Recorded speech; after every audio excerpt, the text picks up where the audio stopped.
Hello and welcome to another video. This is my first Vlogtober video, and yes, I know if this one goes out as planned this afternoon on the 30th of September, I'm filming this at 10 to midday, so I'm hoping I can get it out for 3 o'clock.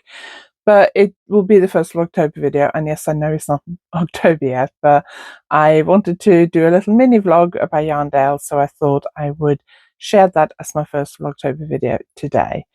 And then on Thursday, there'll be a normal podcast. And then my plan for Vlogtober is to post videos probably Tuesday and Thursday as normal. And then I think Sunday. I think I'm going to try Sunday afternoon and see how that goes. But more about that a bit later.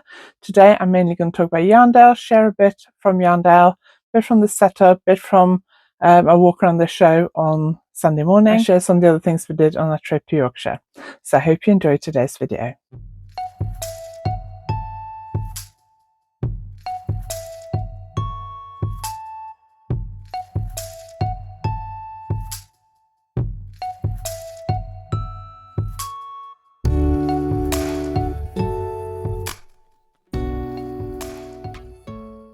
If you're new here, my name is Anniken. I design knitting patterns. I teach knitting workshops online and in person, and I sell yarn through my website YarnAddict.co.uk. If you like this video, please give it a thumbs up, and if you haven't subscribed yet, please consider subscribing.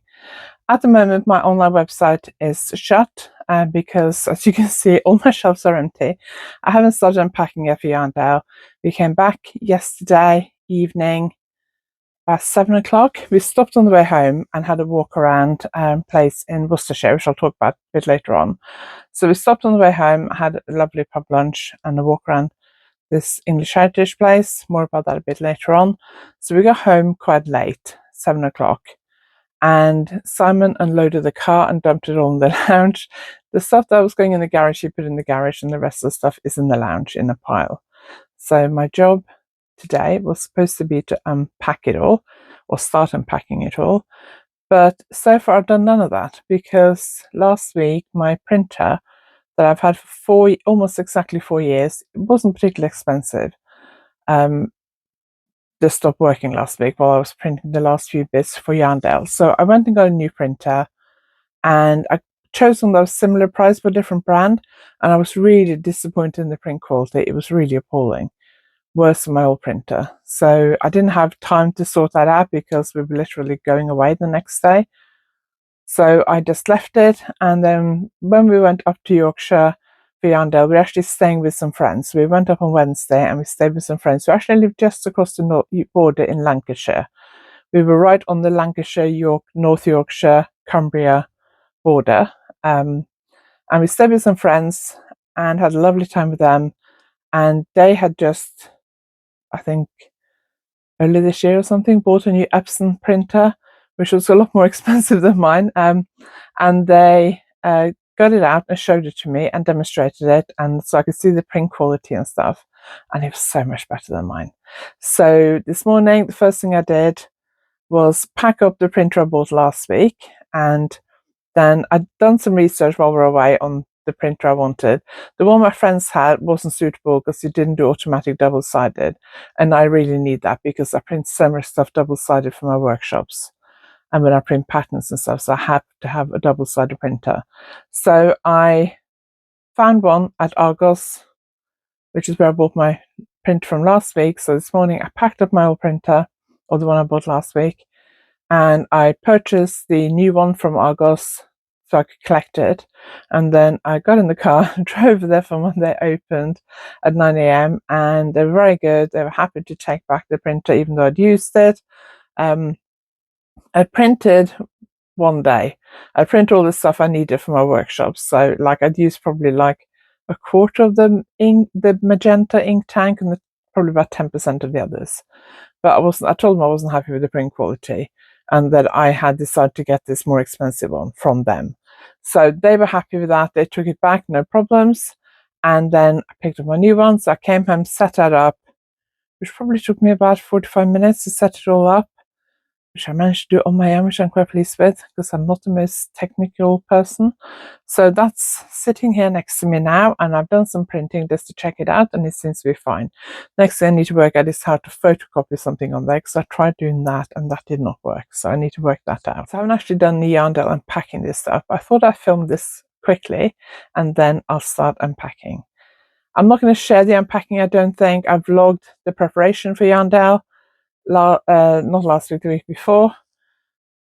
Well, the video was out last week, but I filmed it the week before.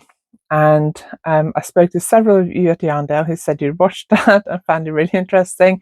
It was a bit chaotic, but so much work goes into a show, especially when, like me, you have a tiny office and I haven't got room to pack in here, and I don't want to pack stuff in the rest of my house and have it stacked up for weeks. If you have a studio or bigger office outside of your home or a bigger room in your house so you can pack stuff, it's probably easier, but I don't have that.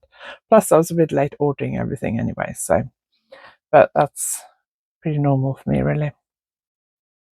So nice day aftermath, unpacking everything, putting all the yarn back, updating my website and tidying everything away. And I need to do that today. I have a doctor's appointment this afternoon, so I haven't got as much time this afternoon as normal. Then we're going to spin class, and then we're talking to our daughters on the phone this evening. And then tomorrow I'm going to do a little bit first thing. I need to do some admin first thing tomorrow and get ready for my workshops later this week. And then I got Pilates, and then I'm seeing a friend in the afternoon. So I won't actually be doing a lot of packing tomorrow. And then Thursday, I need to spend all day just unpacking and I want to try and get everything done on Thursday. I also want to film my podcast on Thursday and write my newsletter because I'm teaching on Friday and Saturday. And I would like to go to the gym on Thursday in the afternoon, but we'll see. I haven't got a car, so if I haven't finished unpacking everything, I will skip the gym. But my plan is to get everything unpacked and cleared away on Thursday. Then I'm away Friday and Saturday because I'm teaching at the knitting hotel. And then I'm home Sunday, Monday and Tuesday, and then we're off to Portugal for a week. So I haven't got a lot of time. So my plan is to try and get everything on the website by Thursday so I can send out a newsletter. And then I have to close it when I go to Portugal. I'll probably open it, if I remember, a couple of days before we come back. And then I got to close it again a week later when I go to Norway, and then it won't reopen again for November. So, yeah, it won't be open a lot this autumn, which is a problem because I have got a lot of stock yet. So let's chat about what we did when we were away at Yarndale. We went up last Wednesday and stayed with our friends. So we went out with them on Thursday, went to a place on the moors near them, something called something Spout. I can't remember what it was. I thought I'd taken some video, but apparently I didn't. So I can't share that, but it was a beautiful place. Just went for a walk, and then we went on to a place called Farfield Mill. I think it might be in a place called Sedberg. I'm not 100% sure. I'm also not 100% sure whether it's North Yorkshire, Lancashire or Cumbria. I think it's either North Yorkshire or Cumbria, but I'm not sure because they're right on the border, so we're crisscrossing across the 3 counties a lot. But we went to a place called Farfield Mill. This is the 3rd time we've been there, I think. It's I guess like an old mill, I think it is. I should know this, but last time we went, we read all the historical stuff. We didn't do that this time.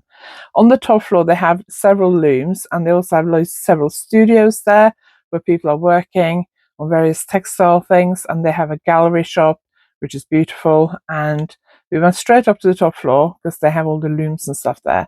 And when we've been there before, there's been nobody there working on the looms. This time they had several people working on the looms.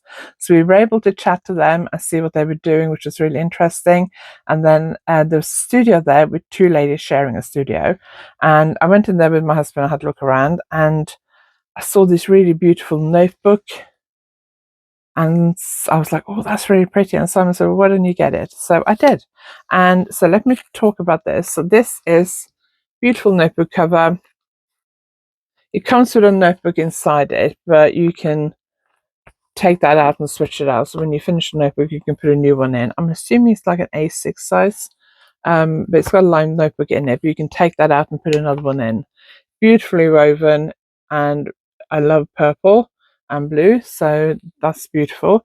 Comes with a pen, which is apparently once you've finished using it, you can take the pen part of it out and then plant it, and it'll grow into flowers. So that's interesting. I don't have green fingers. We'll see if that works for me. I got it from a lady. Her business name is Whiteside Woven. It says hand woven in Cumbria. So maybe the Farfield mill is in Cumbria. I'm not 100% sure. So on the back it says 50% lamb's wool. Let's try that again. 50% lamb's wool, 50% Scottish wool, and the inside is 100% linen. So the fabric on the inside is linen. So we had a bit of a chat, and I was saying, I can't remember what I was saying, but we got onto the fact that we were going to Yarndale. So she said, "Oh, how exciting! I'll stop by. I'm coming to Yarndale on Sunday. I'll stop by." So I said, "Yeah, great. I'm teaching in the morning, so just pop by in the afternoon or something."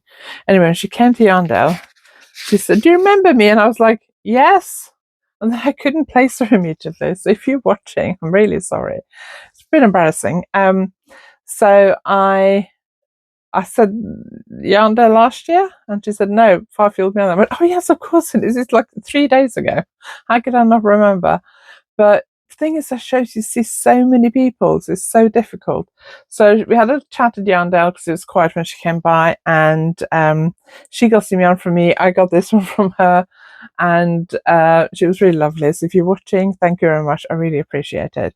It was lovely meeting you. And I will leave her Instagram below if I remember. But it's Whiteside Woven. You'll find her on Instagram quite easily. Whiteside Woven. It's not difficult to find on Instagram. We follow each other on Instagram as well now. So lovely to chat to her. I saw loads of people at Yarndale who I knew from previous shows or from previous workshops. So people in my workshops at Black Sheep Wools earlier this year, and people from the Knitting Hotel, 2 Swedish ladies who came to one of my workshops at the Knitting Hotel earlier this year. They did the same thing. They said, "Remember us?" And I'm like, "Yes." Yarndale last year? And they went, "No, I'm at Knitting Hotel." It's so difficult because I see a lot of people. And I usually remember faces, but I can't always remember where from. And then I spoke to them in Norwegian because they're Swedish, and Norwegians and Swedish can mostly understand each other. And then later on, there was another 2 ladies speaking Swedish. So I said, "Oh, hello, are you Swedish?" in Norwegian. And they looked at me a bit baffled. So I said, "Oh, I'm from Norway." And then I said, "You're the second lot of Swedish people I've spoken to today." And it sounds like they're all in the same group, come over for like a long weekend trip, whatever, to Yarndale.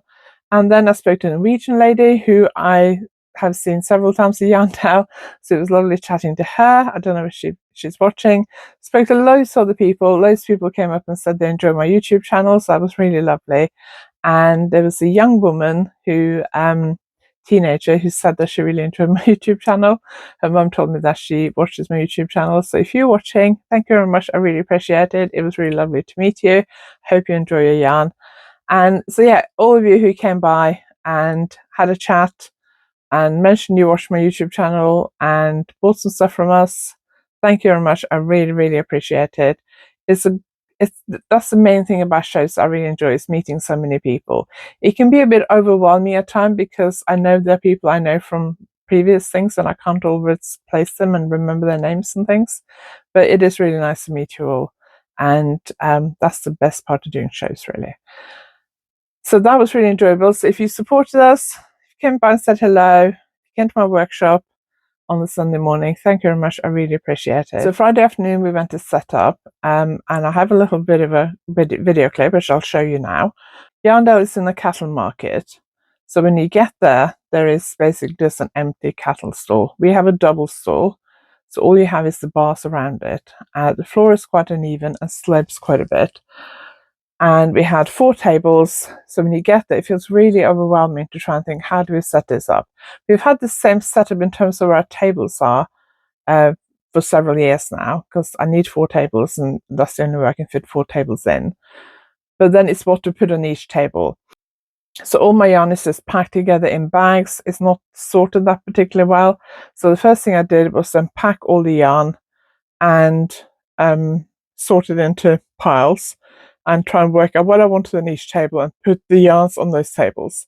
Then I put up my shelving, which is just small boxes. They're a little bit smaller than the Kallax units that I got from B&M. I have 3 different types. Put all those up, put the yarn away in those, and then I have some baskets, some like metal baskets, which are similar to the ones that they do at IKEA, but I got mine from Aldi.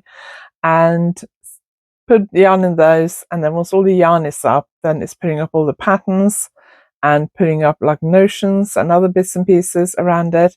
And then I think it took us about 2 hours, maybe 2.5 hours.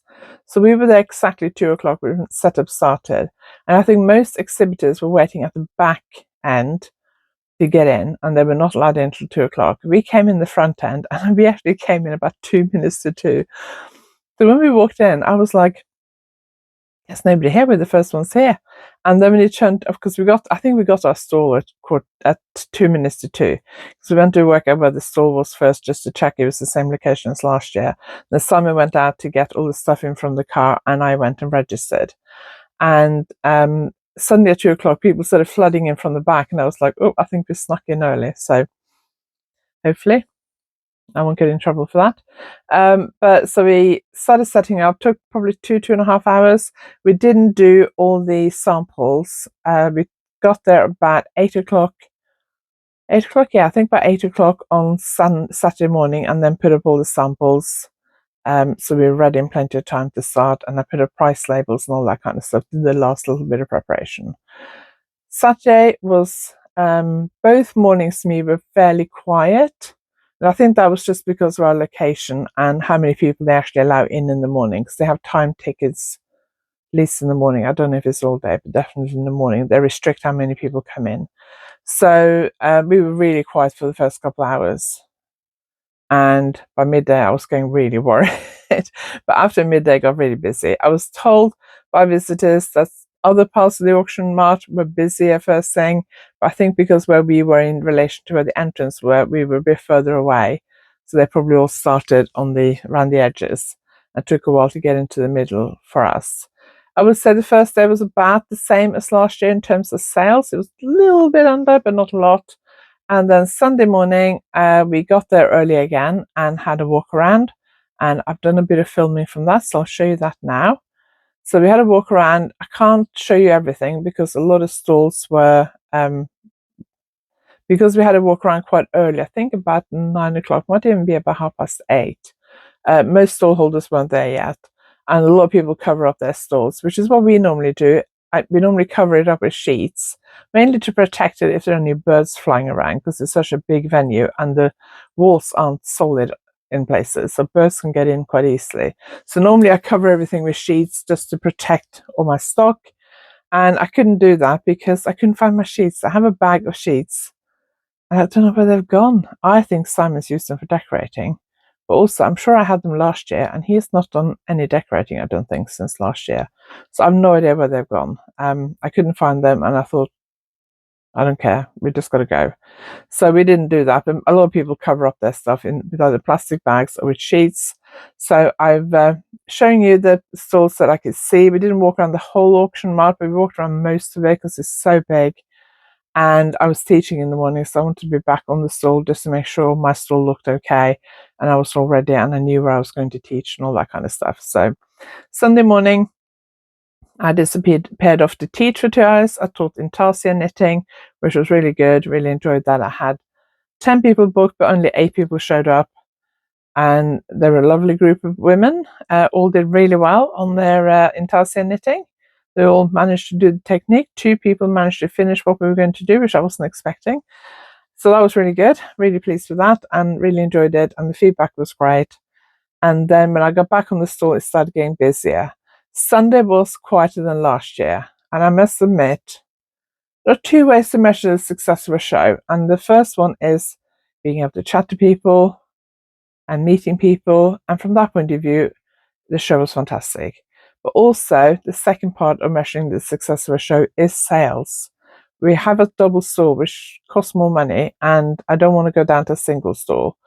and we have to make a certain amount of money because we're coming a long way. So we do have to make a certain amount of money, and sales were a little bit down on last year, but better than the year before. So better than 2023, but worse than 2024.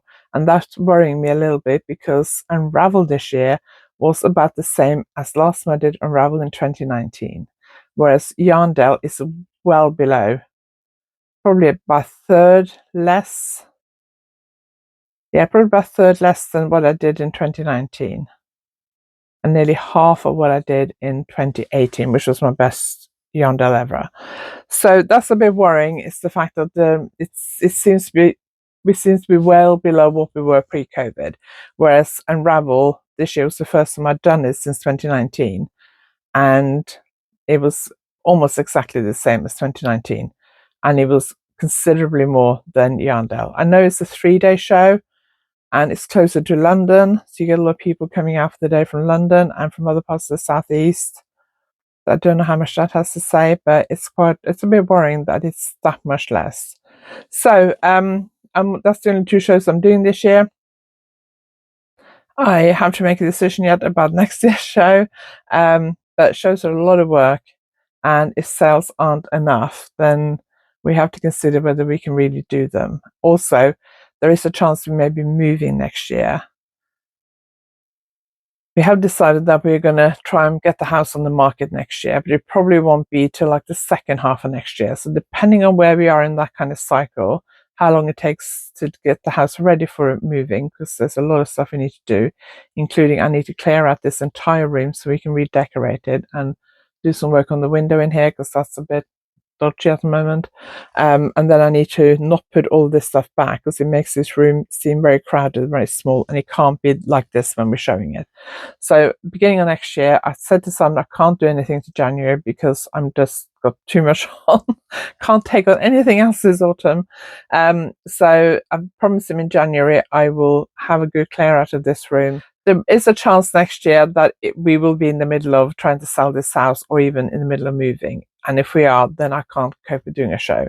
So I have to wait and see next year exactly where we are with moving and selling this house and moving. We've decided that we want to move to Wales. And at the moment, it looks like we're going to be able to do it. We didn't think we'd be able to do it till we retired, but we'd like to really move before we retire. Because I'm not sure that moving and then immediately retiring is a good idea. And it means it'll be closer to our daughters. It'll be easier for me to get to Norway, because where we've been living in Wales is much quicker to get to London than it is from Cornwall, and also cheaper to get to London. So that's an advantage. So I don't know what's going to happen by Yarndale next year, whether we'll be back or not. I will have to see when the application forms come out and see where we are in the whole moving process at that point. So we left our friend's house Monday morning. We left about 8 o'clock. I fell asleep as soon as we got onto the M6 because I was really tired. It all went well till we got, for those who are familiar with UK motorways, on the M6 in particular, just where you split for M6 and M6 toll, we stayed on the M6 towards the southwest, and there was a queue, and we were diverted off the motorway and onto the motorway, back onto the motorway at the next junction. So it wasn't a very long detour, but it took a long time. It took nearly an hour to get off the motorway. Some cars in front of us got stuck on the motorway, so I don't know how long they were stuck there for. And then we got to Worcestershire. It was actually our 34th wedding anniversary on Sunday, and 9 years ago, for our 25th wedding anniversary, our anniversary was on the Monday when we were driving home from Yorkshire. So we decided we would stop somewhere in Worcestershire. Simon had found this English heritage property that looked really nice, and we happened to come across a really nice pub about 5 minutes away from it. So we stopped there 9 years ago and had a really nice lunch. Then we went to this English heritage property called Whitley Court and had a wander around. It's a beautiful old ruins of a manor house or stately home, and it has beautiful gardens and a very ornate, impressive fountain.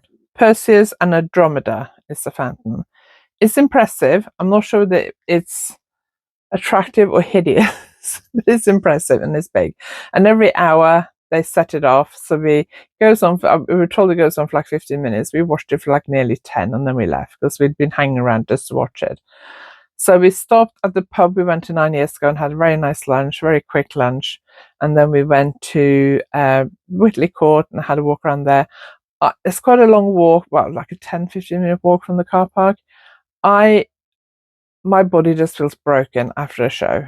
I was in a lot of pain yesterday. I was very stiff, very sore, and I was struggling to walk, to be quite honest.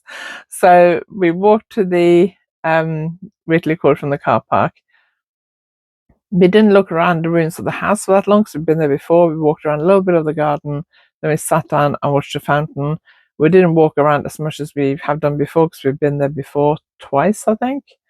But I was just in too much pain to walk around a lot. But it was nice to get a bit of fresh air, and it was really nice to have a proper lunch to celebrate our anniversary. I think since we've been doing Yarndale, our anniversary has been either at Yarndale or on the drive home every year since, and we've done every single Yarndale. Read somewhere yesterday that somebody said it started in 2013.